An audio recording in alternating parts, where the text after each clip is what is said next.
დმანისში ჩამომიყვანა ლაშას ფაქტორმა. ლაშას მე აქამდე შორიდან ვიცნობდი.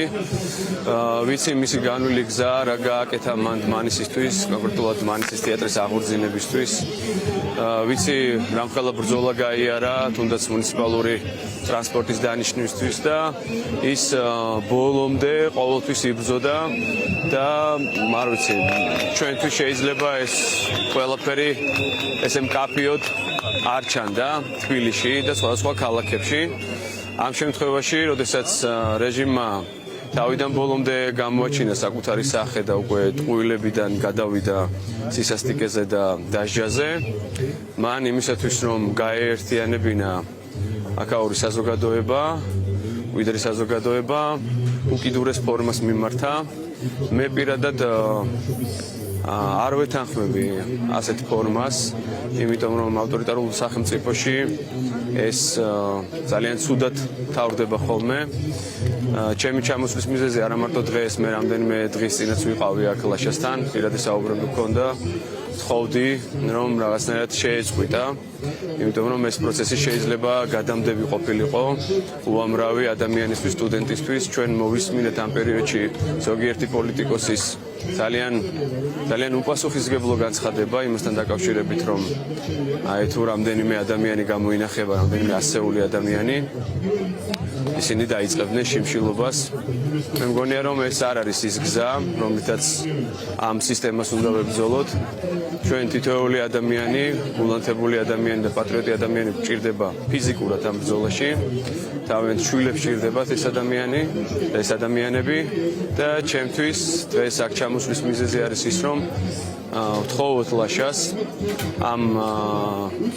ამ პროცესიდან გამოვიდეს და ჩვენ ერთად, არ ვიცი, მოვიაროთ ყველა კუთხე, რამდენადაც ამას შევძლებთ ფიზიკურად, მივაწვდინოთ ჩვენი ხმა, იმიტომ რომ ჩვენს ქვეყანაში არ არსებობს ადამიანი ამ უსამართლობას რო ვერ ხედავდეს, მაგრამ უამრავი ადამიანი არის დაჩაგრული, შეშინებული რეჟიმის მხრიდან და სოლიდარობა დგება მხოლოდ და მხოლოდ მაშინ, როდესაც შიში გადაილახება.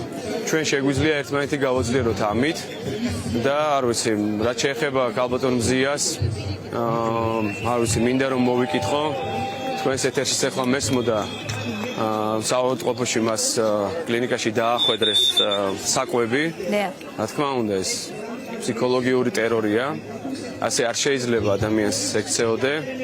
ის თავის ღირსებას იცავს, ის იცავს იმ შეურაცხყოფას და უნდა გაემიჯნოს იმ შეურაცხყოფას, რაც მას სისტემამ მიაყენა და მისი შემთხვევა კიდე განსხვავებულია. მე პირადად ვერაფერს ვერ მოუწოდებ მას სამწუხაროდ, იმიტომ რომ ყველა ადამიანს თავისი გზა აქვს არჩეული, მაგრამ ვფიქრობ, რომ ჩვენი საზოგადოება უნდა იდგეს მტკიცედ და არ უნდა მიცეს საშუალება რეჟიმს, რომ მათ მოედანზე გადაგვიყვანოს, იმიტომ რომ მათთვის არის ყველაფერი რაღაცა რადიკალური, ისინი ჩვენ გვაბრალებენ რადიკალიზმს, თითოეულ მოქალაქეს და უნდათ რომ აი ესეთი სახე ესე ვთქვათ მოგვაწებონ რა, მაგრამ უამრავი ადამიანი თბილისის ქუჩებში და არა მარტო დგას მტკიცედ, მშვიდობიანად და ზუსტად ეს არის ის ძალა, რაც აი ამ რეჟიმს აშეშებს, არყევს და საბოლოო ჯამში დარწმუნებული ვარ, რომ ჩამოაგრებს და ჩვენ მივიღებთ იმას, რაც გვინდა. ჩვენ ვითხოვთ უკანონო დაპატიმრებული ადამიანების განთავისუფლებას და თავისთავად არჩევნებს, იმიტომ რომ ეს იქნება პოლიტიკური გადაწყვეტილება, რომ ქვეყანა მშვიდად გააგრძელოს ცხოვრება და მართლა არჩევანი გააკეთოს. კი ბატონო. მშვიდ გარემოში. არ შეიძლება ესე გაგრძელდეს და არ შეიძლება სახელმწიფოს, ვინც იბრალებს წარმომადგენლები თავის მოსახლეობას ელაპარაკებოდნენ პოლიციური რეჟიმის ძალით და ხელკეტებით და იმ უშუერი სიტყვებით, რასაც ისინი კადრულობენ ქალების მიმართ. კახა, თქვენ არაერთხელ გახსენათ სისტემის წარმომადგენლებმა, სხვათა შორის არ ვიცი, აკვირდებით თუ არა ამ პროცესს, მაგრამ თქვენი დასკვნები თქვენს გაქვთ რა საკვირველია. აი ეს მინდა ვიკითხო ზუსტად, აქტიური ადამიანები, საზოგადოებისთვის მეტნაკლებად ცნობილები, არაცნობილებიც მიზანში ამოღება წინასწარ მათი ან დისკრედიტაცია, ან დამუქრება, დაპატიმრება, ყველაფერზეა წამსვლელი ეს რეჟიმი, ეს ცალსახად ჩამოყალიბდა მათ ხელწერად. მაგრამ ჩვენ გავუშვით ახლა ივანიშვილის ინტერვიუ 14 წლის წინანდელი, რომელიც ამბობდა, რომ ვინმე თუ ყავთო რეალობის აღქმელი ირგვლივ იქნებ, მათ დაუჯერონო იმ ადამიანს, ვინც ეტყვის, რომ შეუძლებელია დააპატიმრონ მთელი საქართველო. შეუძლებელია ესო.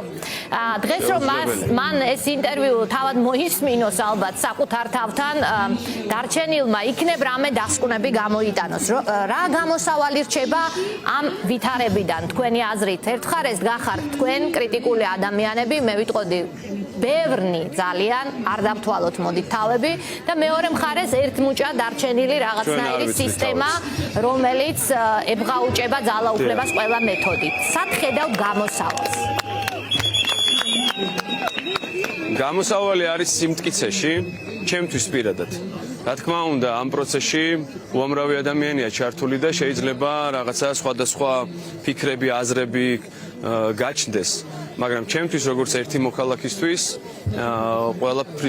ყველაფრიდან გამოსავალი არის სიმტკიცე, შეუპოვრობა და დაუღლელობა ამ პროცესში, იმიტომ რომ ძალიან რთულია, არ ვიცი, თვეების განმავლობაში იდგე ქუჩაში, მშვიდობიანად აპროტესტებდე, მაგრამ ამ მშვიდობიანმა პროტესტმა რამდენად ბევრი რამ მოიტანა ჩვენი ქვეყნისთვის, ეს მე მგონი თვალსაჩინოა.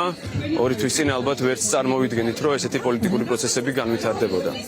რეჟიმი არის გაშეშებული, ის არ არის მიღებული არც შიგნით და არც გარეთ. უამრავი ადამიანი არის ფხიზლად არის და სადარაჯოზე ქვეყნის მომავლის. ეს მაძლევს მე პირადად იმედს, რომ ყველაფერი დასრულდება კარგად და ჩვენ მივიღებთ იმას, რაც ჭირდება დემოკრატიულ საზოგადოებას და უამრავი ადამიანი საუბრობს იმაზე, რომ დღეს ქართული საზოგადოება უფრო მეტ ძალას იკრებს, უფრო ძლიერდება, უფრო იკვეთება კონტურები და უფრო ვყალიბდებით იმაზე, რა გვაერთიანებს და რა არ გვინდა, რომ ჩვენს ქვეყანაში იყოს. ჩვენს ქვეყანაში აღარ გვინდა ერთპარტიული მმართველობა, ჩვენს ქვეყანაში აღარ გვინდა, რომ იყოს სისტემური რაღაცა ძალადობა ადამიანებზე და გვინდა, რომ იყოს სხვადასხვა აზრი, ოღონდ შეთანხმებული იმასთან დაკავშირებით, რომ ჩვენ გვაქვს ერთი ქვეყანა და არ შეიძლება, რომ ერთ ადამიანზე იყოს ჩამოყალიბებული მთელი ეს სისტემა. და რაღაცნაირად უნდა შევეცადოთ, რომ გავთავისუფლდეთ იმ შიშებისგან, რა შიშები წლების განმავლობაში ითესებოდა ამ რეჟიმს, რაც ჰქონდა, აი ყველაზე ცუდი, ხო? აი რაღაცნაირად ენაც კი დააბლაგვეს და რო გადახედოთ, ხო? აი თუნდაც აი ამ რაღაცა ქარხნებს, რომლებიც ააშენეს ოღონდ ტროლბოტების, ხო? აი ეს ღვარძლის ენა იმდენად დაანერგეს, რომ ეს არის ყველაზე დიდი ბოროტება საზოგადოების მიმართ, რასაც აკეთებენ და მე მგონი, რომ ბევრმა ადამიანმა უკვე გაითავისა რა არის მნიშვნელოვანი ჩვენს ქვეყანაში და ეს ბრძოლა აუცილებლად დამთავრდება გამარჯვებით. წარმოუდგენელია, რომ ეს სულისკვეთება რაღაცნაირად გაიწოვოს დრომ რა.